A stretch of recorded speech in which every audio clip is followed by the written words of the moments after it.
నమస్తే, welcome to Aadan. నమస్తే శ్రీనివాస్ గారు. నమస్తే శ్రీనివాస్ గారు, ప్రస్తుతం ఆంధ్రప్రదేశ్లో మళ్ళీ వాలంటీర్ల చుట్టూ రాజకీయం తిరుగుతోంది. ఒక పక్క వైసీపీ వాళ్ళని బలవంతంగా రాజీనామాలు చేపించే ప్రయత్నం, ఆఖరికి ఎమ్మెల్యేల వంటి వాళ్ళు కూడా ఇంకేముంది నెల రోజులే కదా రాజీనామా చేస్తే వచ్చేయండి మన కోసం పనిచేయండి అని చెప్పేసి ఒత్తిడి తీసుకొస్తున్నారు. లొంగిన వాళ్ళని నయానో భయానో కొంత డబ్బులు ఇచ్చో కానుకలు ఇచ్చో లొంగ తీసుకునే ప్రయత్నం అయితే చేస్తున్నారు ఒక పక్క. మరో పక్క అసలు ఈ వ్యవస్థే ఉండదు, తెలుగుదేశం పార్టీ వస్తాయని చెప్పేసి, ఈ కూటమి వస్తాయని చెప్పేసి ప్రచారం. ఇంకో పక్క దానికి మాస్టర్ స్ట్రోక్గా అన్నట్లుగా మేము వాలంటీర్లు ఉంచుతాం, 5,000 కాదు మేము వస్తే 10,000 చేస్తామని చెప్పేసి నిన్న చంద్రబాబు నాయుడు ఏకంగా ప్రకటన కూడా జారీ చేశారు. అంటే మొత్తం వాళ్ళ చుట్టూనే తిరుగుతుంది అనుకోవచ్చా ఇప్పుడు రాజకీయం అంతా? వాలంటీర్ల వ్యవస్థ, వాలంటీర్లపైనే ఇవాళ ఆంధ్రప్రదేశ్ రాజకీయాలు, రేపు రాబోయే గెలుపోటములు నిర్ధారణ. ఎందుకంటే గేమ్ చేంజర్స్గా వాలంటీర్లు మారారా. ఈ 5 ఏళ్లలో వాలంటీర్లు ఇంటింటికి ఎంత కనెక్ట్ అయ్యారు అనే దానిపైనే ఇవాళ అధికార పార్టీ కానీ ప్రతిపక్షాలు కానీ ఇవాళ వాలంటీర్ల వ్యవస్థపై ఈ కన్నేయడానికి కారణం అన్నమాట. అంటే జగన్మోహన్ రెడ్డి 5 ఏళ్ల పరిపాలనలో వ్యవస్థలన్నీ విధ్వంసం చేసిన ఈ వ్యవస్థ నిర్మించాడు. ఏది? వాలంటీర్ల వ్యవస్థ. ఈ వాలంటీర్ల వ్యవస్థ కనెక్టివిటీ కూడా హౌస్ టు హౌస్ బాగా పెరిగిన దీంట్లో ఇప్పుడు వీళ్ళు క్లెయిమ్ చేసుకుంటున్నారు. మీరు అన్నట్టుగా ఏంటి, చంద్రబాబు కనుక మళ్ళీ ముఖ్యమంత్రి అయితే తెలుగుదేశం అధికారంలోకి వస్తే వాలంటీర్ల వ్యవస్థ రద్దు అనే ప్రచారం.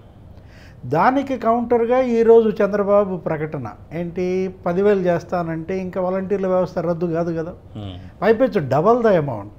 అవును. ఎందుకంటే ఇవాళ వాలంటీర్లు వాళ్ళు ఒక వెట్టి చాకిరి, కట్టుబానిసలుగా మారారు.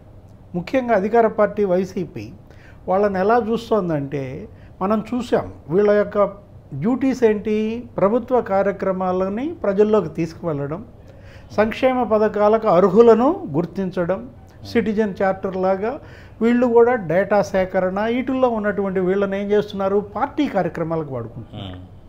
అటు ప్రభుత్వ కార్యక్రమాలు, ఇటు పార్టీ కార్యక్రమాలు, మళ్ళా కనెక్టివిటీ, ఏది డోర్ టు డోర్, ఇలా వాళ్ళు వెట్టనమాట కట్టుబానిసలుగా మారింది. అందుకే అంటే ఇప్పుడు వైసీపీ పల్లకి మోసే బోయిలు కాదు కదా వాలంటీర్లు అంటే.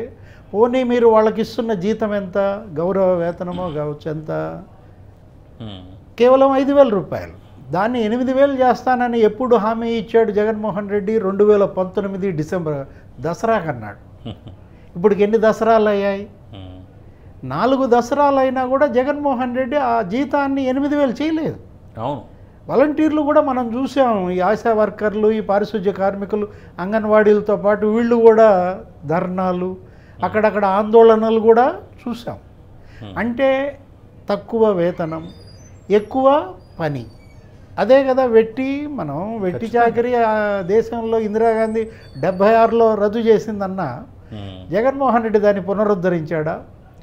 రేపు మళ్ళా సీఎం అయితే మళ్ళీ దాన్నే పునరుద్ధరిస్తానంటున్నాడా? అసలు రద్దు చేశాడా పునరుద్ధరించడానికి? ఆయన ఎందుకు అనలేకపోయాడు? వాళ్ళ జీతం 8,000 చేస్తాను, దానిపైనే తొలి సంతకం అని జగన్మోహన్ రెడ్డి అనొచ్చు కదా. ఇప్పుడు ఈరోజు చంద్రబాబు వదిలాడు ఒక బాణం, బ్రహ్మాస్త్రం కాబోతోందా? 10,000 రూపాయల జీతం వైపు వాలంటీర్లు మొగ్గుతారా? ఎందుకంటే ఇవాళ మనం చూసినట్లయితే ఉపాధి హామీ కూలీకి ఎంత వస్తుంది వేతనం? 166 రూపాయల 66 పైసలు వీళ్ళకి ఇస్తున్నారు. ఎవరికి? వాలంటీర్లకి. ఈ 5,000ని మనం రోజు కూలీగా తీసుకుంటే వీళ్ళకి అందుతోంది రోజుకి 166 రూపాయలు 66 పైసలు. అదే ఆంధ్రప్రదేశ్లో ఉపాధి కూలీకి ఎంత ఇస్తున్నారు? 274 రూపాయలు. పనిచేసినా చేయకపోయినా మస్టర్ వేస్తే చాలు కదా, బ్యాంక్ ఖాతాలో 274 పడిపోదు. హర్యానాలో 354. ఇక రోజువారీ కూలీలకి అయితే ఒక్కో చోట 300, 400, 500 వరకు కూడా దొరుకుతున్న పరిస్థితి లేదు. అసలు వాళ్ళు నువ్వు పత్తి ఇరుపుకి వెళ్ళావు, మిరపిరుపుకి వెళ్ళావు, 500కి తక్కువే లేదు అసలు. ఎక్కడ చూసినా నువ్వు వాళ్ళు చేసే పని కూడా ఎంతసేపు, ఏది పత్తి ఇరుపు కానీ మిరపిరుపు కానీ ఎండలో చేయం కదా. రైతు కూలీలకు ఓకే, నేను అనేది మామూలుగా చిన్న చిన్న పనులు చేసుకునే వాళ్ళకి. అవునా, పురుషులకైతే 500. ఇలాంటి పరిస్థితుల్లో రోజు కూలీ కూడా దక్కట్లేదే. హర్యానాలో నీకు రోజు కూలీ, నీకు ఉపాధి కూలీ వీళ్ళకన్నా రెట్టింపు. ఇప్పుడు మినిమం వేజెస్ యాక్ట్ ఉంది కదా కిషోర్, ఏంటి మినిమం వేజెస్ యాక్ట్ ప్రకారం కేంద్ర ప్రభుత్వం చేసిన చట్టం ఏంటి, 18,000 ఉండాలి. ఇప్పుడు మీ పరిశీలన ప్రకారం మీరు చూస్తే మీకేం అర్థమవుతుంది? ఇప్పుడు ఒక పక్క రాజీనామా చేయండి, 4 రోజులే కదా ప్రచారం చేయండి మనకు వచ్చి, హ్యాపీగా మళ్ళీ నెక్స్ట్ గవర్నమెంట్ మందే వస్తుంది, మళ్ళీ మమ్మల్ని విధుల్లోకి తీసుకుంటా అని ఒక పక్క వీళ్ళు ప్రలోభ పెడుతూ బెదిరింపులు పాలు చేస్తున్నటువంటి పరిస్థితులు మనం చూస్తున్నాం. వాట్సాప్ గ్రూపుల్లో సందేశాలు ఇవన్నీ చూస్తున్నాం ఒక పక్క. ఇంకో పక్క చంద్రబాబు 10,000 అనేటటువంటి ఒక ఆకర్షణీయమైనటువంటి హామీ ఇచ్చాడు. అది దఫాలుగా దశల వారీగా అని కూడా ఏం చెప్పలే. మరి రేపు ఎలా తీసుకుంటారో ఏంటో తెలియదు, కానీ మొత్తానికైతే వాలంటీర్ జీతం 10,000 మేము వస్తే 10,000 అన్నారు. సో ఈ రెండిట్లో ఏది పనిచేస్తుంది? 10,000 జీతం పెంచడం అంటే జగన్మోహన్ రెడ్డి మనకి జాబ్ ఇచ్చాడు కాబట్టి ఆయనకు లాయల్గా ఉందాం అనే పరిస్థితి, లేదంటే వద్దు రేపు గవర్నమెంట్ మారితే హ్యాపీగా 10,000 రూపాయల జీతంతో ఇంతకన్నా గౌరవంగా బతకొచ్చు అని? అంటే లాయల్టీ కేవలం వాలంటీర్లకే ఉండాలా? మీకు అవసరం లేదా? ఎమ్మెల్యేలకు లాయల్టీ లేదు, ఎంపీలకు లాయల్టీ లేదు. 6 ఎంపీలు తెలుగుదేశం జనసేనకి వెళ్ళిపోయారు. ఎమ్మెల్యేలు మరి 30 మందికి సీట్లు పోతే వాళ్ళంతా కూడా వేరే పార్టీకి లాయల్టీ చూపిస్తున్నప్పుడు వీళ్ళ నుంచే లాయల్టీ కోరుకోవటం ఏంటి? వాళ్ళ పేరుని నాని మనం చూసాం నిన్నో ఇవాళ. ఏది వాళ్ళు డబ్బు ఆశతో కాదు వచ్చింది, వాళ్ళు ప్రేమతో సేవ చేస్తున్నారంట. మరి నువ్వు నీకు మాత్రం 1,30,000 జీతం కావాలా? ప్రేమతో సేవ చేసే వాళ్ళకి మరి ప్రభుత్వం ధనాన్ని ఏ విధంగా వెచ్చిస్తున్నారు? మీ మీద ప్రేమతో వచ్చారు, మీకు సేవ చేస్తున్నారు అన్నప్పుడు మరి ఆయన ఒప్పుకుంటున్నాడు కదా. ప్రతిపక్షాలు ఎంతకాలం ఆరోపించింది మీరు ప్రభుత్వ ధనాన్ని జీతాలకు ఇచ్చి మీకు పని చేయించుకుంటున్నారని చెప్పేసి అనే ఆరోపణల్ని ఆయన ఇండైరెక్ట్గా ఒప్పుకున్నట్లే కదా ఈ లెక్కన. అంతే కదా. ఇప్పుడు ఏంటి, వాళ్ళ పార్టీ కోసం వాలంటీర్లు బలవ్వాలా, లేదు వాళ్ళ భవిష్యత్తును వాళ్ళు నిర్మించుకోవాలా? తల్లిదండ్రులు ఉన్నారు, కుటుంబాలు ఉన్నాయి. 5,000 జీతం ఏంటి? అది ఎంత అబ్సర్డ్ అన్నమాట. శ్రమ దోపిడీ.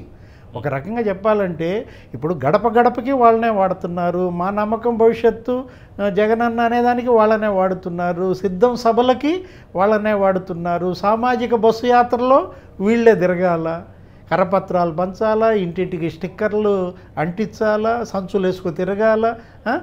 ఇలాంటి పరిస్థితుల్లో వాలంటీర్ భవిష్యత్ ఏంటి? ఇప్పుడు వాళ్ళు కూడా ఏం తక్కువ మంది కాదు కదా, 2.5 లక్షల మంది. 2.5 లక్షల మంది ఉద్యోగుల భవిష్యత్తు ఇవాళ చంద్రబాబు చూస్తున్నాడు. దానికోసమే ఆ జీతం ఏదో రెట్టింపు చేస్తానన్నాడు. వాళ్ళకి నైపుణ్యాలు పెంచి వీలైతే ఇంకా ఎక్కువ ఉన్నత ఉద్యోగాలకు కూడా వాళ్ళు క్వాలిఫైడ్ ఉన్నారు కదా, గ్రాడ్యుయేట్సు, పోస్ట్ గ్రాడ్యుయేట్సు, వీళ్ళందరూ మరి భవిష్యత్తు చూసుకోవాలి కదా. ఇవాళ వాలంటీర్ల ముందు ఇదే ప్రశ్న. బంతి వాలంటీర్ల కోర్టులో ఉంది. ఏంటి వాళ్ళు మరి జగన్మోహన్ రెడ్డి వైపు ఉంటారా, 8,000 చెయ్యనటువంటి మోసం చేసినటువంటి వైసీపీ వైపు ఉంటారా, లేదు 10,000 చేస్తాను, మీ వ్యవస్థను కొనసాగిస్తాను, మీ సేవలను మరింత సమర్థవంతంగా సమాజానికి ఉపయోగిస్తాను, మీ భవిష్యత్తుకు నాది గ్యారంటీ అంటున్న చంద్రబాబు వైపు ఉంటారా? బంతి ఎవరి కోర్టులో ఉంది? వాలంటీర్ల కోర్టులోనే ఉందన్నమాట. వీళ్ళు ఒక వాలంటీర్లే కాదు, మొత్తం అన్ని రకాల ఉద్యోగులు. మనం గత 5 ఏళ్లలో చాలా ఇబ్బందులు ఎదుర్కొన్న పరిస్థితుల్లో అన్ని వర్గాల ఉద్యోగులకు జగన్మోహన్ రెడ్డి మాటిచ్చి మోసం చేసిన పరిస్థితుల్లో మళ్ళీ వాలంటీర్లు జగన్మోహన్ రెడ్డి మాటలను నమ్ముతారా? సందేహం. ఎందుకంటే ఎవరి భవిష్యత్తు వాళ్ళకు ముఖ్యమైన పరిస్థితుల్లో మరి వాళ్ళు వాళ్ళ కుటుంబాలను నిలబెట్టుకోవాల్సిన పరిస్థితుల్లో మెరుగైన భవిష్యత్తు కోసం ప్రతి ఒక్కళ్ళు ముందుకెళ్తారు. అలాంటి మెరుగైన భవిష్యత్ జగన్మోహన్ రెడ్డి ద్వారా, వైసీపీ ద్వారా మాకు వస్తుందన్నటువంటి ధీమా వీళ్ళల్లో లేకుండా పోయింది. అందుకే ఈ రాజీనామాలకు కూడా వాళ్ళు అంత స్పందించట్లేదు. 2.5 లక్షల మందిలో రాజీనామా చేయమంటే 2% చేశారా? కేవలం 2% కూడా చేయలేదంటేనే అక్కడ వాళ్ళల్లో తిరుగుబాటు కనపడుతుంది. ఏది వాలంటీర్లు ఇవాళ బలిపీఠం ఎక్కడానికి సిద్ధంగా లేరు. ఎవరి భవిష్యత్తు వాళ్ళు చూసుకుంటారు. అంటే దీని వెనక ఉన్నటువంటి ఉద్దేశాన్ని కూడా మనం ఒకసారి చూసినట్లయితే ఒక ప్రచారం జరుగుతుంది. ఇప్పుడు వాలంటీర్లే ఈరోజు రాజీనామా చేయమంటే చేయట్లేదంటే రేపు ఖచ్చితంగా ప్రభుత్వం మారుతుంది, ప్రభుత్వం మారితే మనం అన్యాయం అయిపోతాం, ఇప్పుడు వీళ్ళని నమ్ముకొని రాజీనామా చేస్తే వచ్చే కొత్త ప్రభుత్వం మనల్ని తీసుకుంటుందో లేదో, ఇలాగే కంటిన్యూ అయిపోతే హ్యాపీగా వచ్చే ప్రభుత్వం కూడా మనల్ని కొనసాగించేట అవకాశం ఉంటుంది, రాజీనామాతో మనల్ని మనమే బలిపెట్టుకుంటాం అనేటటువంటి ఉద్దేశం. అంటే ప్రభుత్వం మారుతుందనే ఉద్దేశంతో వాళ్ళు రాజీనామాకు వెళ్ళట్లేదనేది ఒక ప్రచారం. వాస్తవం అనుకోవచ్చా ఇది? ఎవరైనా దేన్ని చూసుకుంటారు? భద్రత. ఇప్పుడు మనమైనా మన భద్రత, ఉద్యోగ భద్రత చూసుకుంటాం. ఇవాళ జగన్మోహన్ రెడ్డి వల్ల ఉద్యోగ భద్రత ఉంది అని నిన్నటిదాకా అనుకున్నారు. కానీ వీళ్ళ మీద చంద్రబాబు ముఖ్యమంత్రి అయితే ఈ ఉద్యోగాలు ఉండవని వదంతులు పుట్టించారు, దుష్ప్రచారం చేసిన దీంట్లో అభద్రతలో ఉన్నారు. అలాంటిది నిన్న చంద్రబాబు అన్న మాట మీకు రెట్టింపు జీతం చేస్తానన్న దీంట్లో ఏమవుతుంది? మరి రెట్టింపు జీతం చేసే వ్యక్తి ఆ వ్యవస్థని నరుకుతాడా, దాన్ని రద్దు చేస్తాడా? అంటే ఆ ఒక్క మాట ద్వారా వాలంటీర్లంతా ప్యాంటు జేబుల్లో చేతులు పెట్టుకుని వెళ్ళిపోతారు. ఏది త్రివిక్రమ్ డైలాగ్ రకంగా మనం చెప్పాలంటే, ఇప్పుడు ఇవాళ భవిష్యత్తు ముఖ్యం. భవిష్యత్తు కోసం ప్రతి ఒక్కళ్ళు కూడా ఎదురు చూస్తున్నట్టు దిశలో తెలుగుదేశం పార్టీ, చంద్రబాబు మరి గతంలో ఆయన వ్యవస్థలు నిర్మించిన ఉదంతాలు ఉన్నాయి. ఆయన పెట్టిన వ్యవస్థే కదా డోక్రా గ్రూపులు. ఇవాళ 2 తెలుగు రాష్ట్రాల్లో డోక్రా గ్రూపులు, ఇక్కడ 2 కోట్ల మంది, అక్కడ 2 కోట్ల మంది. నీకు మరి 2 కోట్ల మంది 2 తెలుగు రాష్ట్రాల్లో ఒక గొప్ప వ్యవస్థగా ఏర్పడి పొదుపు సంఘంలో ఉద్యమంగా ఏర్పడినప్పుడు రేపొద్దున ఈ వాలంటీర్ వ్యవస్థను కూడా డోక్రా వ్యవస్థలాగా బలోపేతం చేస్తాడు చంద్రబాబు అనే నమ్మకం ఆయన కలిగించే అవకాశం ఉంది. ఈ 10,000 రూపాయలు రెట్టింపు జీతం చేస్తానన్నది దానికి సోపానం అవుతుంది.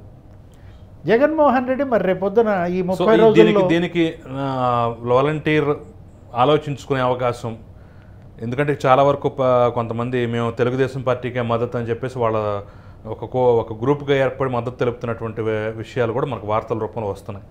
సో ఈ 10,000 అనేటటువంటి దాన్ని మాస్టర్ స్ట్రోక్గా భావించవచ్చు అంటారా? వీళ్ళు ఖచ్చితంగా ఇటువైపు తిరిగట్టిన అవకాశం కనిపిస్తుంది. విన్నింగ్ స్ట్రోక్గా భావించాలి, కేవలం మాస్టర్ స్ట్రోకే కాదన్నమాట. విన్నింగ్ స్ట్రోక్ కిందే మనం చూడాలి. ఎందుకంటే ఇప్పటిదాకా జగన్మోహన్ రెడ్డి అన్ని ఆశలు వదిలేసుకున్నాడు. అలాంటి ఆశల్లో వదిలేసుకున్న పరిస్థితుల్లో దింపుడు కల్లాం ఆశగా దీన్ని ఎత్తుకున్నాడు. పింఛన్ల పంపిణీ గలభా జరిగింది. ఈ వృద్ధులందరినీ నొలక మంచాల మీద వేసుకెళ్ళారు. ఏదో అదన్నా నిలబెడుతుంది అనుకున్న దీంట్లో ఈ వాలంటీర్లే రేపు అతనికి గెలుపు గుర్రాలు అనుకుంటే అది కాస్త ఇప్పుడు ఏమైపోయింది? చంద్రబాబు ప్రకటనతో డిఫెన్స్లో పడిపోయాడు.